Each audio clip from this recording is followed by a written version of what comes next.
तो गाइज़ अभी मैं आ गई हूँ दवा खाने से, मीन्स हॉस्पिटल से घर पे। मेरी अम्मी बहुत ही ज़्यादा बीमार हो गए थे, बहुत बोले तो बहुत ज़्यादा। हम लोग दोनों बहनों को, भाई और हमारी खाला, इन लोगों को बहुत टेंशन हो गया था, क्योंकि उनकी हालत जब उन लोगों ने देखे। मैंने तो शूट उस टाइम पे जब अपने माँ बाप, ये तो बोलते हैं ना, सवाल ही नहीं उठता, जब अपने माँ बाप बीमार हो तो हम कैमरा लेके खड़े हो, ये ज़रूरी नहीं है। आप मेरी शक्ल देख रहे होगे, मैं हॉस्पिटल में रह रह के, मुझे नींद नहीं, कुछ भी नहीं, मतलब उनकी बहुत हालत ख़राब हो गई थी। मैंने पहले अपना वीडियो डाली थी कि मेरी अम्मी की तबीयत ख़राब हो गई है और मैं जा रही हूँ उनके घर पर। तो मैं वहाँ पे गई, मैं एक दिन रुकी वहाँ पे, वो भी आप लोगों से शेयर शायद नहीं कि मुझे डालना था, बट ऐसा हुआ कि मैं एक दिन वहाँ पे रुकी गाइस। मैंने मेरी अम्मी की तबीयत वगैरह देखी, तो मुझे थोड़ी उनकी तबीयत सही नहीं लगी, तो मैं यहाँ से पहले दवा लेके गई थी, क्योंकि मुझे वहाँ की मालूमात नहीं थी। तो जहाँ पे ये जो मेरे डॉक्टर है, जैसा डॉक्टर मुकेश सांघवी, मैंने उनसे दवा ली और वो अम्मी को लेके जाके खिलाई, क्योंकि मुझे वहाँ का मालूमात नहीं, घर में कोई नहीं था। तो उस टाइम पे यही सही है कि जो हमको पता है वो चीज़ करें। तो मैंने उनसे दवा लेके जाके उनको खिलाई, तो उनको आराम हुआ। तो मैंने उनको बोली चलो अभी, मतलब मुझे पहुँचते पहुँचते गाइस वहाँ पे डेढ़ डेढ़ बज गए थे ना, रात के 1:30 बजे पहुँचे थे ना अपन। 1:30 बजे मैं वहाँ पे पहुँची। उसके बाद में ना गाइस उनको वो दवा खाना थोड़ा सा ही खाए, और ज़्यादा नहीं, सिर्फ आधी रोटी खाए, वो भी शायद मैंने आपसे शेयर की होगी। और उसके बाद में वो दवा खाने में उनको रिलीफ़ हो गया। जैसे कमज़ोरी तो थी उनको, और उनके पेट में दुख भी रहा था, वो बोल रहे थे कि मेरी पेट और कमर दुख रही है, लेकिन लूज़ मोशन कंट्रोल हो गए थे। उसके बाद में शाम में भी वो ठीक थे थोड़ा सा। उनको मैंने दही, भाई ने बोले हमारे कि बच्चों को कि दही लेकर आके दादी को दे, तो उन्होंने दही खाए रोटी के साथ में। और उसके बाद में रात में उनको अचानक से 2 या 3 बजे के टाइम पे जो लूज़ मोशन स्टार्ट हुए, उसके बाद मैं वहाँ रुकी गई थी, क्योंकि मैं उनको बोल रही थी मेरे घर पे चलो, तो वो नहीं आ रहे थे। और उनकी हालत देख के ना गाइज़ मुझे इधर आने का दिल नहीं हो रहा था।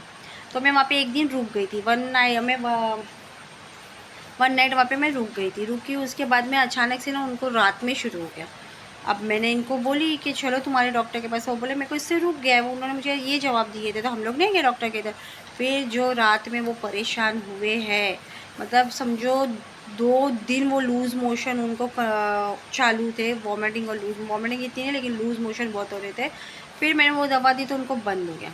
अब मैं बोली अम्मी तुम पहली बात तो यहाँ रहोगे नहीं, और उसके बाद तुम यहाँ से चलो, मेरे घर चलो। तो वो सुन रहे नहीं है। अभी मैं इनको क्या बोलूँ और क्या नहीं बोलूँ, वो सुन ही नहीं रहते गाइस।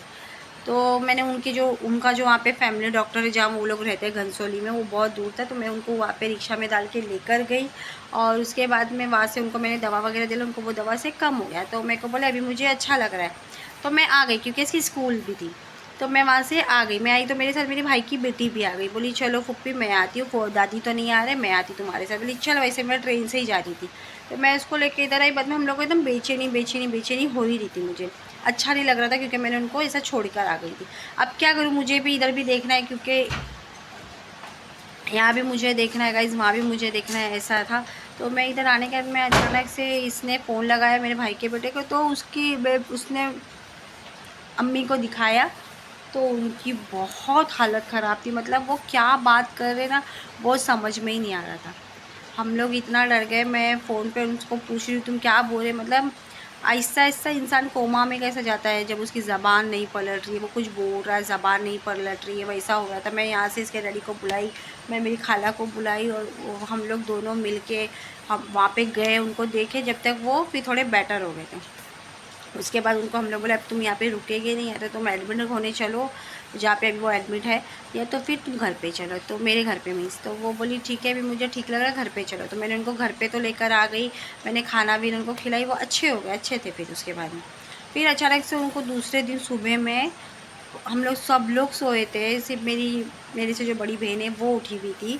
तो उसने उनको देखी ना, तो वो अजीब अजीब सा कुछ कर रहे थे, तो उसको समझिए ऐसा क्यों कर रहे, तो वो जागी थी। बाकी मैं भी सोई थी, क्योंकि मैं वहाँ पे ही थी, तो मुझे लोगों के घर में नींद नहीं आती है, तो अपने ही घर बोलते ना ठीक लगता है। और बच्चे रात में बहुत मस्ती कर रहे थे, तो सोने नहीं दिए, तो जब नींद लगी तो मैं सोई गई।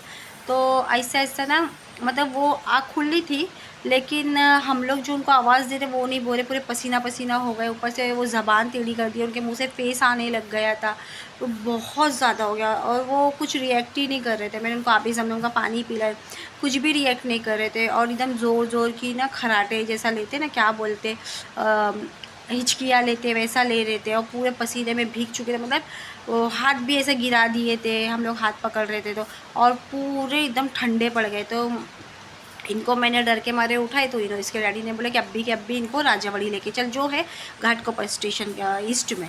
तो मैं इनको, हमारे यहाँ का फेमस हॉस्पिटल है राजावाड़ी, बीएमसी हॉस्पिटल है। तो हम लोग ने इनको अब लेके कैसा जाएंगे।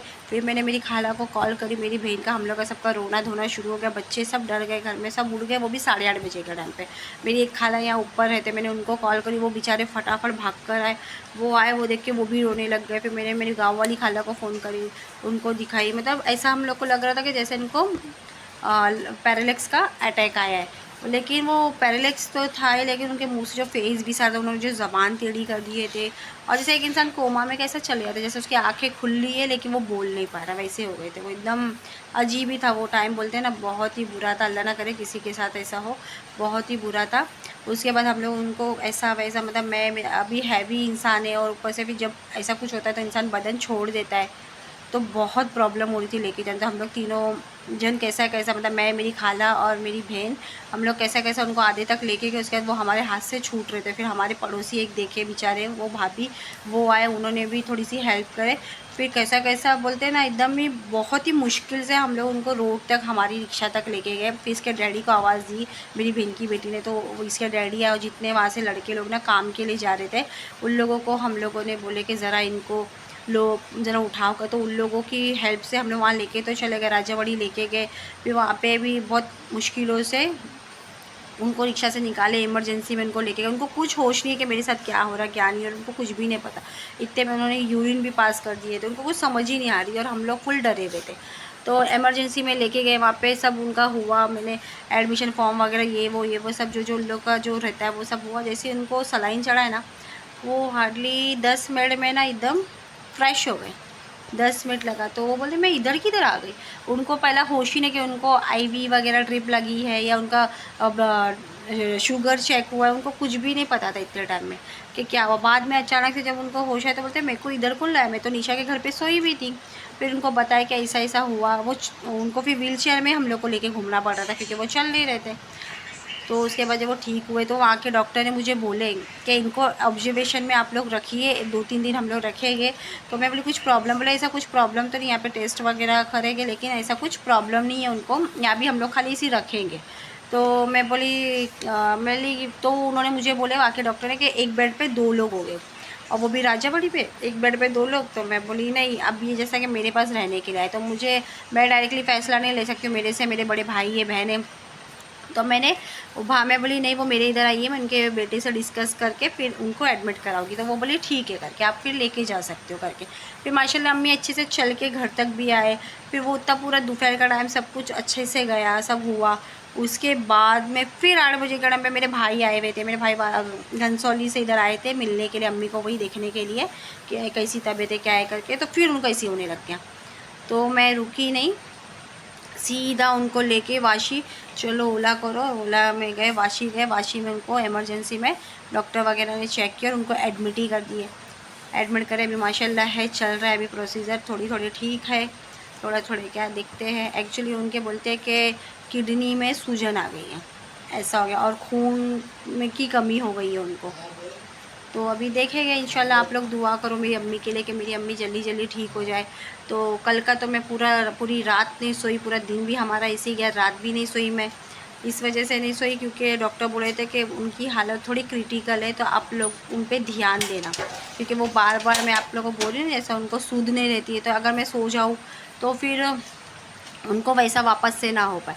इसके लिए मैं बिल्कुल भी अपनी आँख भी नहीं मैंने झपकाई, सिर्फ मैं उनके सिरानी बैठी हुई थी कि नहीं, कि बस मैं उनको देखती रही, उनको कुछ नहीं होना चाहिए।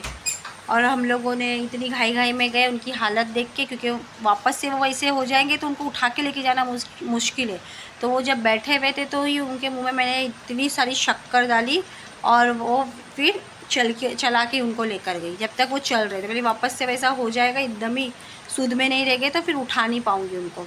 हम लोग फिर से उठाना बोले तो, क्योंकि अब भी हम लोग ने उठाया तो अभी तक ये हाथ हम लोग का बहुत दुख रहा है। लेकिन कोई नहीं गाइस, माँ बाप है, माँ बाप की जितनी खिदमत करे उतनी कम है। बोलते हैं ना, उनका एहसान हम तो ज़िंदगी भर नहीं उतार सकते। इसलिए मैं ऐसा मेरी ऐसी सोच है कि अल्लाह ताला ये सब अगर मौका अपनी औलाद को देता है अपनी माँ बाप की खिदमत करना, तो कभी भी उनकी कोई चीज़ से घिन मत करना, कोई चीज़ से पीछे नहीं हटना। जितना हो सके, चाहे आपके पास पैसा हो या ना हो, कुछ भी हो, लेकिन अपने माँ बाप को कभी नहीं छोड़ना। माँ बाप है तो सब कुछ है, माँ बाप नहीं है तो माँ बाप के लिए सब कुछ छोड़ना, लेकिन सबके लिए माँ बाप को नहीं छोड़ना। मेरा तो यही बोलना है कि माँ बाप से बहुत प्यार करना, बहुत बोले तो बहुत प्यार करना गाइस।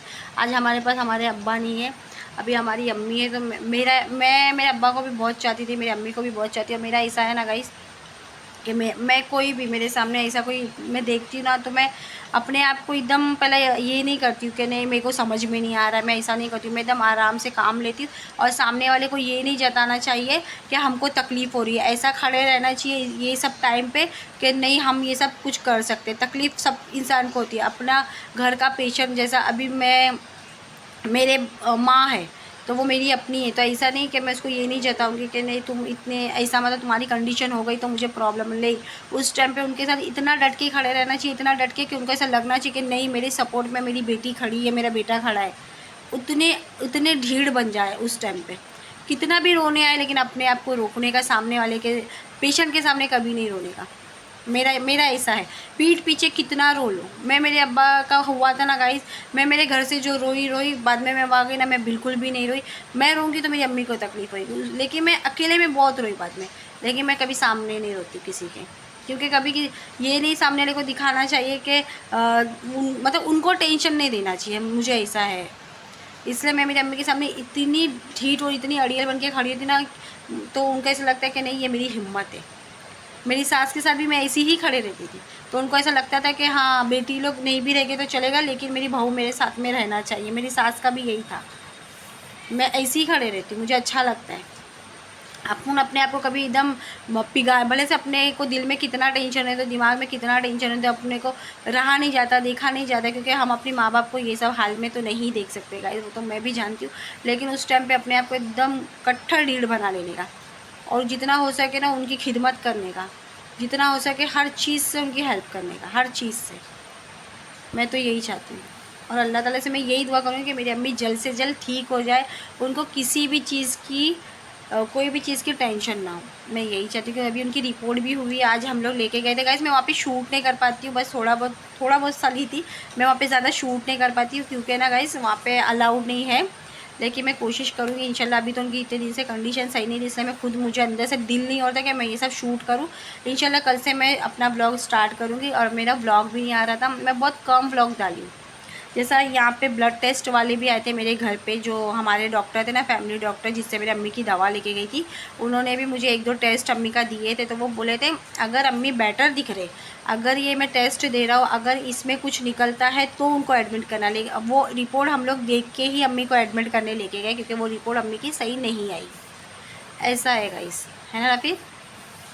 हम लोग बहुत, कल बोले ना, हम लोग का घर पूरा टेंशन में था। इसके डैडी भी एकदम टेंशन में आ गए थे, क्योंकि वो बार बार ना अजीब ही कुछ कर रहे थे। तो इसके डैडी तो मुझे बहुत चिल्ला रहे थे कि निशा, तुम लोग बहन भाई लोग ऐसा कैसा, उनको मतलब जो भी डिसीजन लो जल्दी लो। वो देखो, वो तो नहीं बोल सकते, वो उनकी सास है, जो होता है वो बेटी बेटा वही सब ले सकते। तो वही बोल रहे थे कि उनको तुम लोग घर पे मत रखो, फिर कभी नींद में ऐसा हो गया और तुम लोग सोए रह गए तो फिर उनका क्या होगा।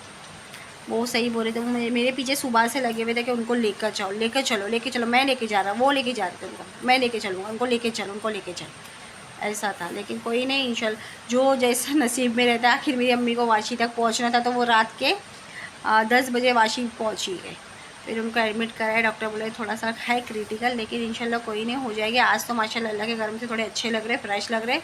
और मैं भी रात भर सोई नहीं थी, और बहुत थकन थकन लग रही थी। तो आज मैं आ गई, मैं आई ट्रेन से ही आई, इसके डैडी को भी नहीं बुलाई। आज ना गाइस मैं बहुत हिम्मत करके आई हूँ वाशी से यहाँ तक। मैं वाशी स्टेशन भाई को छोड़ने बोली, भाई मुझे बाइक से वाशी स्टेशन छोड़े। उसके बाद मैंने वहाँ से टिकट, मुझे कुछ नहीं पता वहाँ का, मैं सब पूछ कर टिकट विकट के ले गई, टिकट निकाली। फिर ट्रेन कौन से प्लेटफॉर्म पे आएंगी, वहाँ पे 4 नंबर पे आएंगी बोले, वहाँ गई, वहाँ से ट्रेन पकड़ी, वहाँ से फिर कुर्ला उतरी, कुर्ला से फिर विक्रोली आई, वहाँ से तो मुझे पता है शेयरिंग आने, लेकिन मैं कभी वाशी से ट्रेन में बिल्कुल नहीं आई। मुझे पता ही नहीं कि कैसे आने का क्या था, लेकिन हिम्मत आ गई। वक्त सब कुछ सिखा देता है क्या नहीं। तो चलो गाइस, अभी इस ब्लॉग को इधर ही एंड कर दी। तो प्लीज़ मेरी अम्मी के लिए बहुत दुआ करो, और लाइक कीजिए, शेयर कीजिए, सब्सक्राइब कीजिए, बहुत सारे अच्छे अच्छे कमेंट कीजिए। तो खुदा हाफिज़, बाय बाय, बाय बाय करो हाफिज़, बाय बाय बाय बाय।